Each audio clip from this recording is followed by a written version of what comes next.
basicamente praticar o desenho, né? Exercício, porque para o desenho não existe nenhuma regra, não existe uma forma pré-estabelecida, não existe método, é prática e, antes de tudo, forçar que o aluno se expresse, né? O desenho, na verdade, é uma prática de expressão corporal mesmo. Então, a ideia da oficina é praticar através de exercício. Isso aqui é uma perspectiva que a gente fez ontem de uma maquete, e daí eles estão repetindo com exercício de memorização do mesmo objeto que eles desenharam ontem, eles estão desenhando hoje, só que sem ver o objeto. Aqui, no caso, que é uma turma de estudantes de arquitetura, o desenho ele faz parte do processo criativo, né? Processo de criação. Então, ele está presente no processo de criação do arquiteto, é importantíssimo como forma de expressão, como forma de comunicação, é a linguagem da arquitetura em si, né? É o desenho.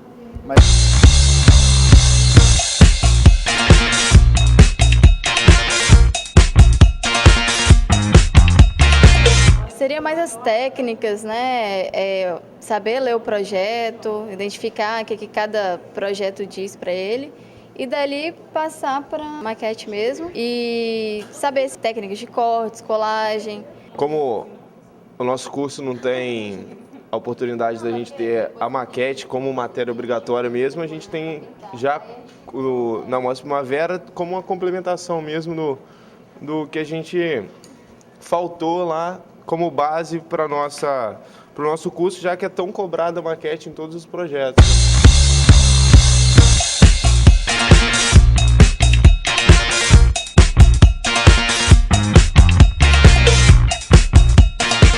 Viviane, como que a gente pode inovar e empreender em um mundo de crise?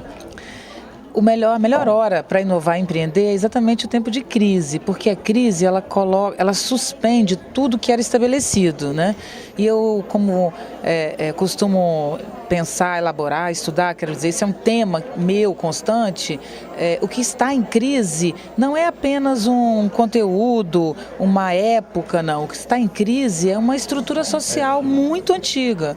E é uma estrutura social que era opressora, excludente, que desgastava a natureza. Então a crise dessa estrutura deveria ser comemorada por todos, né? E é exatamente esse o momento do empreendimento, de construir uma nova sociedade, uma nova estrutura, um novo ser humano com valores mais amplos, mais éticos, e tudo isso visando lucro, visando ganho, visando tudo, visando desenvolvimento humano, né? Na verdade, o que o mundo contemporâneo tem que perceber é que o lucro financeiro não deve estar desvinculado do lucro social, do ganho social, ambiental, etc. Certo, e por falar em ganho social e ambiental, a gente também teve esse alarde todo feito pela situação do meio ambiente, né, no mundo. E o que o novo empreendedor, então, na sua opinião, precisa saber para se ajustar a essa nova condição mundial? É esse novo conceito de ser humano, né? Quero dizer, o que estruturou o ser humano até hoje foi o cuide-se, né? Cuide de você mesmo, seja você mesmo ou seja um indivíduo. E essa noção de indivíduo, ela estava desvinculada do contexto e da sociedade. Hoje a gente fala muito de sustentabilidade. O que é sustentabilidade? É a compreensão do todo, é pensar o si mesmo vinculado ao todo. Não que o si mesmo e o indivíduo não possam existir, mas quando você pensa o si mesmo participando do todo, quando você entende que o seu bem-estar depende do bem-estar dos outros, que se os outros não estiverem bem, os outros, incluindo a cidade, o país e o planeta, o meio ambiente, o vizinho, a família, todos ao redor compõem esse espaço humano, ambiental, existencial, né? Então, a compreensão dessa totalidade, ela é muito recente para a humanidade, muito recente. Isso é sustentabilidade. Então, quando compreendemos essa noção, quando percebemos essa transformação, todas as outras questões se encaixam, né? Então, como empreender considerando o meio ambiente? Como empreender considerando as relações sociais, o desemprego, a desigualdade social, né? A condição do empreender no mundo contemporâneo é exatamente considerar o meio ambiente, a sociedade como um todo e a vida de um modo geral. Certo. E você é uma renomada filósofa. Como que a filosofia pode ser útil nesse meio corporativo dos negócios? Bastante útil. Eu, por exemplo, hoje tenho como maior clientela o mundo corporativo. As minhas palestras são, em maioria, no mundo corporativo, mais do que nas universidades. Por quê? Porque o mundo corporativo ele está vivendo especialmente essa crise de sustentabilidade, de empreendedorismo, né? Nós temos uma crise, por exemplo, de lideranças. Os líderes não sabem mais como se colocar como líderes, não sabem liderar, porque os liderados não eram como eram antigamente. Então, essa mudança toda coloca o mundo corporativo em crise, especialmente no que diz respeito ao meio ambiente e à sociedade, à violência também. Então, eu tenho a impressão que o mundo corporativo está na frente das outras instituições. É o mundo corporativo que está trazendo a questão ambiental hoje mais do que os outros segmentos. Então, existe um novo nicho hoje, um novo profissional, e que é o mais bem pago hoje, que é o profissional capaz de vincular o ganho econômico com a sustentabilidade, o ganho político, social, humano e ambiental, né?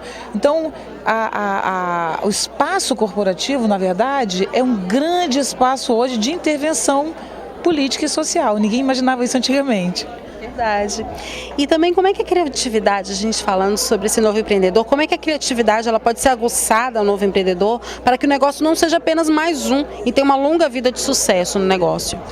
A criatividade hoje é um dos fundamentos desse novo ser humano. Por quê? Porque nós estamos entrando na sociedade do conhecimento, quer dizer, já estamos, de certo modo, vivendo o que a gente chama de sociedade do conhecimento.